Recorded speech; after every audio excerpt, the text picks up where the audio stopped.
मेरी भाभी को इस घर में आए हुए अभी 2 महीने ही हुए थे। 1 महीना पहले ही भाई बाहर कमाने चला गया था। जब से मेरा भाई बाहर गया था तब से मेरी भाभी मुझसे रोज बड़ी वाली मोमबत्ती मंगवाती थी और रात होते ही अपने कमरे में मोमबत्ती लेके चली जाती थी।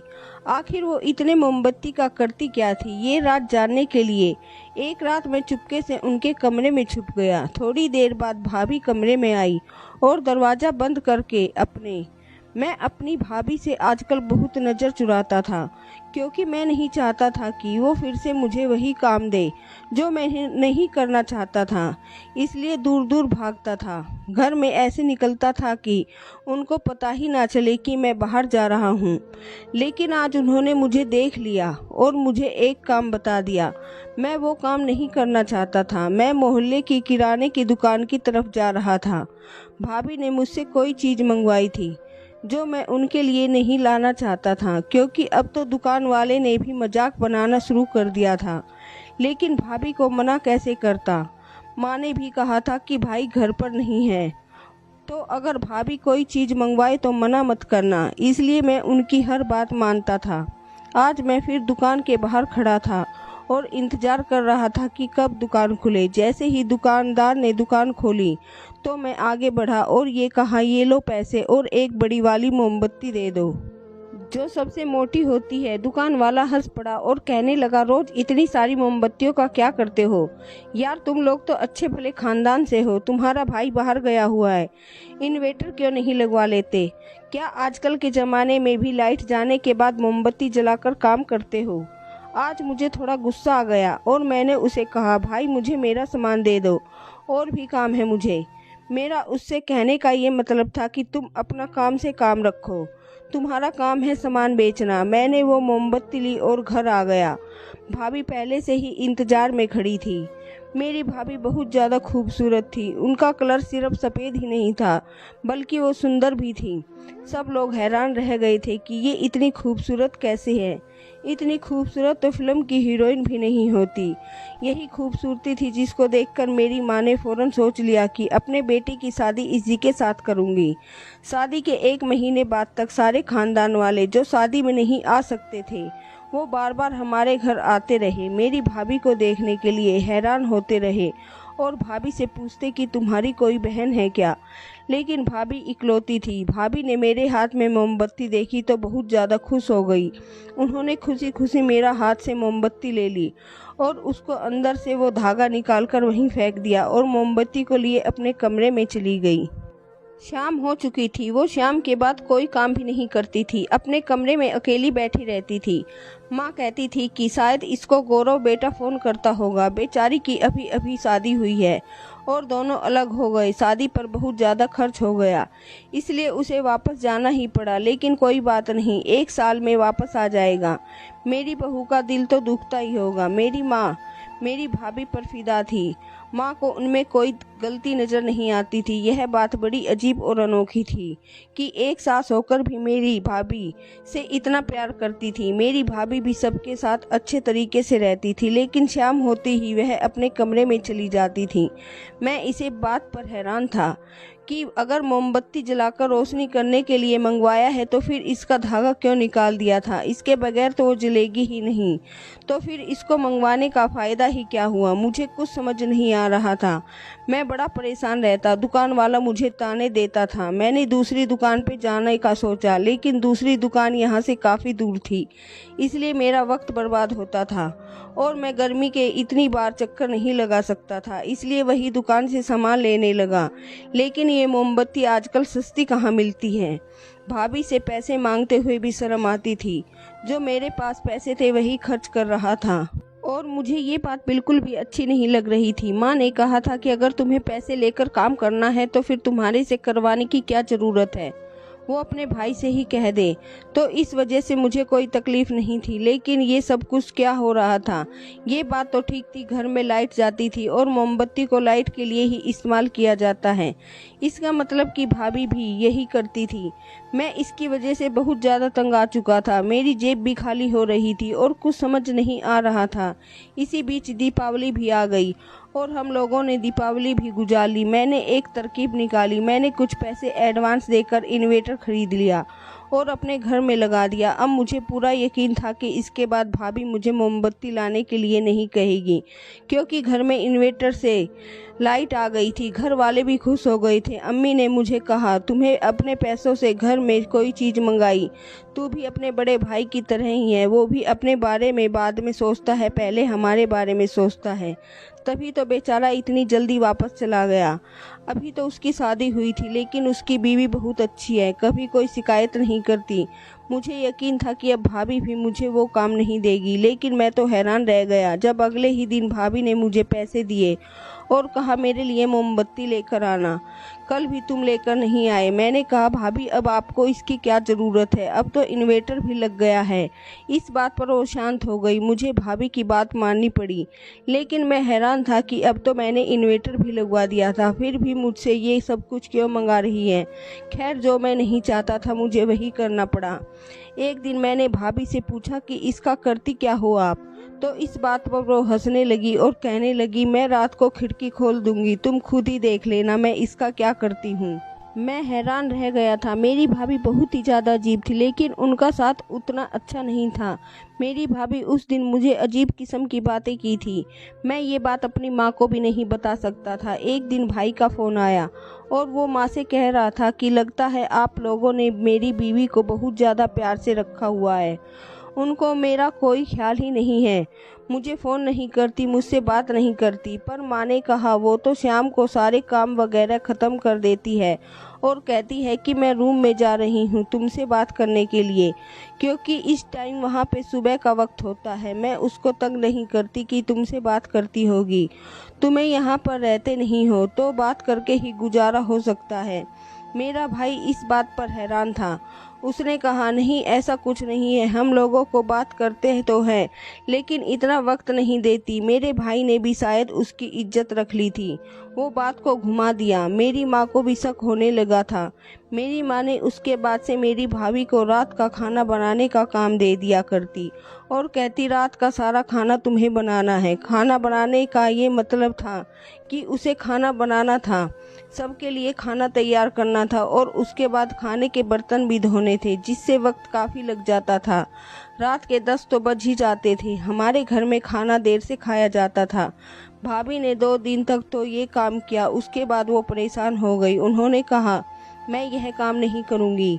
एक तो मेरे पति को बाहर भेज दिया, शादी में तो आप लोगों ने ऐसा कुछ नहीं बताया कि वो इतनी जल्दी वापस चला जाएगा, और ऊपर से मुझसे घर का काम करवा रहे हैं। मैं दिन का खाना बनाया करूंगी, रात का खाना मैं नहीं बनाऊंगी। जब उन्होंने इनकार कर दिया और अपने पर आ गई तो माँ फिर भी क्या करती, फिर घर में झगड़े होते और कुछ ठीक भी नहीं होता। मेरी माँ इस तरह की नहीं थी, उन्होंने ज़्यादा झगड़े करने का शौक नहीं था, इसलिए वो भी खामोश हो गई और मैंने भी सोच लिया कि मैं देखूंगा कि भाभी क्या करती है। और उन्होंने खुद ही कहा था कि मैं रात को खिड़की खोल दूंगी और तुम देख लेना। मैंने सोच लिया कि आज रात उनके कमरे की खिड़की से बाहर ज़रूर जाऊंगा। उनका कमरा एक कोने में बना हुआ था, बाहर छोटा सा बाथरूम था। यह हिस्सा भाई का इसलिए दिया था कि उसकी शादी हुई थी तो वो लोग थोड़ा साइड पर रहें।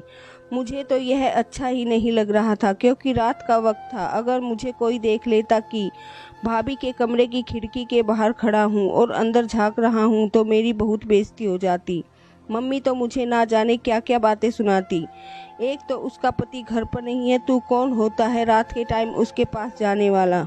मैंने आसपास देखा तो कोई भी नहीं था। फिर जब मैं खिड़की के पास गया तो खिड़की बंद थी, लेकिन अंदर से अजीबोगरीब किस्म की आवाज़ आ रही थी। ऐसा लगता था कि भाभी को दर्द हो रहा था। मैं हैरान था कि भाभी ऐसा क्या कर रही थी। वो तो कह रही थी कि वो दरवाज़ा खोल देगी, लेकिन उन्होंने दरवाज़ा नहीं खोला और मैं वहाँ से वापस चला गया।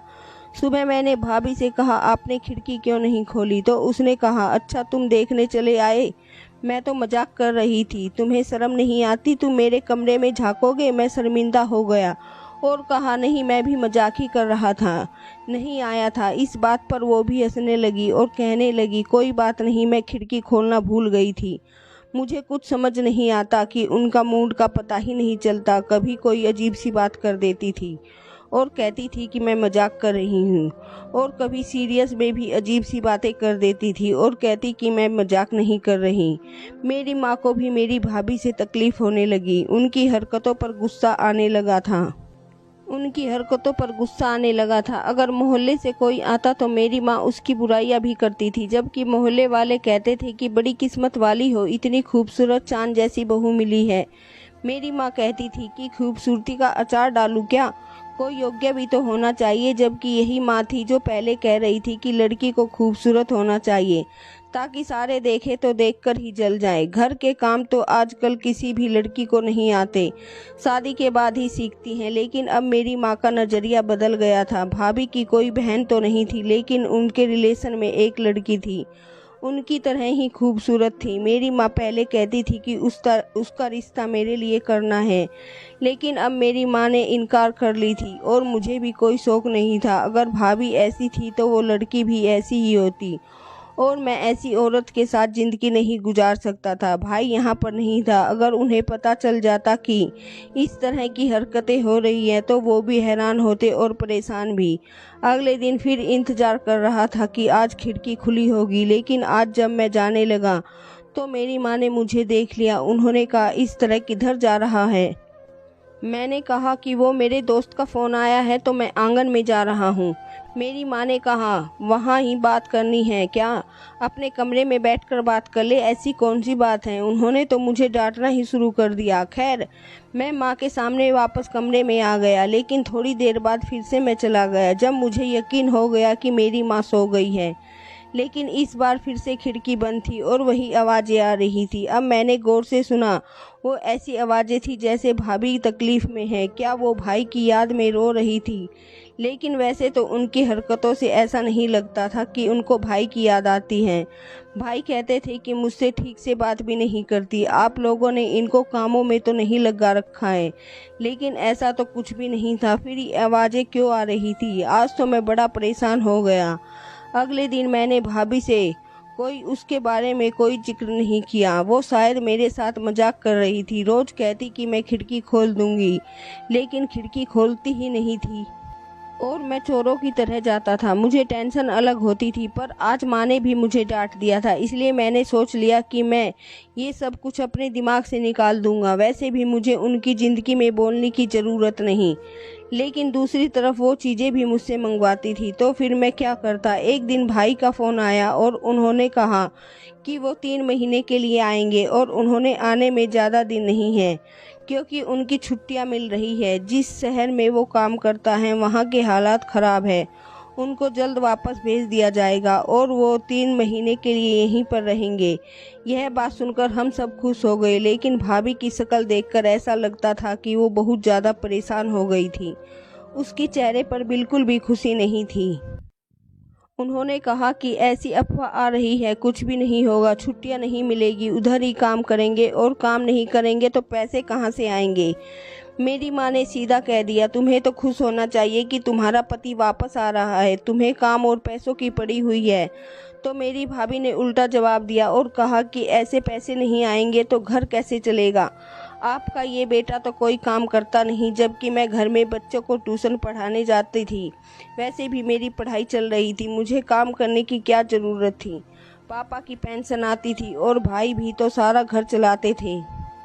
माँ कुछ बोलने लगती, लेकिन मैंने माँ को चुप करवा दिया। मैंने कहा, वो अपना रंग दिखा रही है और इस तरह घर का माहौल ख़राब होगा और आपका भी ब्लड प्रेशर बढ़ जाएगा। माँ अपने कमरे में चली गई। मैं खुश था कि उन्होंने मेरी बात मान ली और वो शांत हो गई। मैं नहीं चाहता था कि घर में कोई बवाल हो। मेरी भाभी छोटी छोटी बातों पर ताने देने लगी थी। शायद उनको वो अच्छा होने वाला रूप अब ख़त्म हो गया था और वो हमें बताने लगी थी कि वो किस किस्म की औरत है। मैं भाभी से दूर रहता था, अपने काम से काम रखता था। अब जब वो मुझसे कुछ मंगवाती तो ला के दे देता। एक दिन मैं अपना फ़ोन लेकर उनके कमरे के पास से गुजर रहा था। रात का वक्त था जब उन्होंने मुझे इशारा किया और मैं कमरे के अंदर चला गया था। मैं समझा कि वो मेरे साथ मजाक कर रही है। मैं वापस जाने लगा, लेकिन जैसे ही जाने लगा मेरे कदम रुक गए। क्योंकि उन्होंने कमरे की खिड़की खोल दी थी। इसका मतलब कि आज वो मजाक नहीं कर रही थी। खिड़की खुली हुई थी और मैं अंदर झाँक कर देख सकता था। मैं यह मौका नहीं जाने देना चाहता था। अगर मेरे हाथ उनकी कमजोरी लग जाती तो मैं ज़रूर माँ को बता देता और अपने भाई को भी, लेकिन भाभी को पता नहीं था कि आज उन्होंने कितनी बड़ी गलती कर दी। अब मेरे दिल में उनके लिए बिल्कुल भी इज्जत नहीं थी। मेरी माँ के साथ झगड़ा करती थी और मुझे ये सब कुछ पसंद नहीं था। मैं आगे बढ़ा और काफ़ी हैरान भी था कि क्या होने वाला है। खिड़की खुली हुई है और कमरे के अंदर लाइट भी ऑन थी। देखने के लिए गर्दन अंदर की तो सामने का मंजर पहले मुझे ठीक से दिखाई नहीं दिया। उसके बाद जब देखा तो हैरान रह गया। मेरे होश ही उड़ गए। अब मुझे पता चला कि भाभी को दर्द क्यों होता था, क्योंकि भाभी मोमबत्ती जलाकर और उसे पिघलाकर अपने चेहरे और हाथों पर लगा रही थी। गरम गरम मोमबत्ती लगाकर जब वो सामने बैठी थी तो बहुत ही अजीब लग रही थी। उन्होंने भी मुझे देख लिया। मैं अंदर झांक रहा हूँ और मेरी तरफ देखकर अजीब सी देखने लगी। मुझे डर लगने लगा और मैं वहाँ से चला गया। भाभी, मैं सुबह जब ये बात से मैंने कहा आप ये क्या कर रही थी, तो उसने कहा कि तुम्हें क्या लगता है मैं इतनी खूबसूरत हूँ? क्यों हूँ? मैं रोज रात को अपने चेहरे पर मोमबत्ती लगाती हूँ, वही लगा रही थी और उसकी वजह से मेरे चेहरे की सारी गंदगी मेरी शक्ल से उतर जाती है, तभी तो मैं इतनी खूबसूरत लगती हूँ। मैंने सोच लिया था कि भाभी पागल है और दोबारा मैंने उनसे कोई बात नहीं की। खूबसूरती के लिए कोई अपने आप को इतना दर्द देता है। जो इंसान अपना नहीं होता वो किसी का नहीं होता। जब वो अपने साथ इतना जुल्म कर सकती है तो वो कल को किसी के साथ भी कर सकती है। मैंने यह बात किसी को नहीं बताई। भाई 3 महीने के लिए वापस आ गया। भाई और भाभी रोज झगड़ा करते थे। भाभी बहुत जिद्दी थी और शायद भाई उनके किसी पुराने चक्कर के बारे में भी पता चल गया था। आजकल वो बहुत झगड़ते थे। पहले तो हम सिर्फ आवाज़ें सुनते थे, फिर उनके झगड़े कमरे से बाहर आ गए। भाई ने कहना शुरू कर दिया, मैं इस लड़की के साथ नहीं रहूँगा, ये पागल है, इसका दिमाग खराब है। इस तरह बात चलते चलते डिवोर्स तक चली गई। हम लोगों ने फिर भी कोशिश की कि किसी का घर खराब ना हो। भाई को बहुत समझाया, पापा ने भी बहुत समझाया, लेकिन भाभी अचानक अपने घर चली गई और वापस आने से इनकार कर रही थी। हम लोग उनको फिर भी समझाते रहे, लेकिन वो नहीं मानी और कुछ दिन बाद उनकी तरफ से कोर्ट का ऑर्डर आ गया। वो मेरे भाई को डिवोर्स लेना चाहती थी। अब मेरे भाई को भी गुस्सा आ गया और मेरे भाई ने कहा, मैं तो पहले से इसको रखना नहीं चाहता था, आप लोगों की वजह से सब्र कर रखा था। न जाने भाभी किस तरह की थी, वो क्या चाहती थी। उनको खुद पर बहुत ज़्यादा गुरूर था। मेरी माँ भी काफ़ी परेशान थी क्योंकि मामला कोर्ट तक चला गया था। मेरे भाई ने कहा, आपने लड़की की शक्ल देखी लेकिन इसका किरदार और इसकी अक्ल नहीं देखी, केवल शक्ल देखकर इसको ले आई। दोस्तों, आप लोगों से भी गुजारिश है कि किसी की भी केवल खूबसूरती ना देखें, सब कुछ देखने के बाद ही शादी करें, क्योंकि शादी कोई खेल नहीं है। धन्यवाद दोस्तों।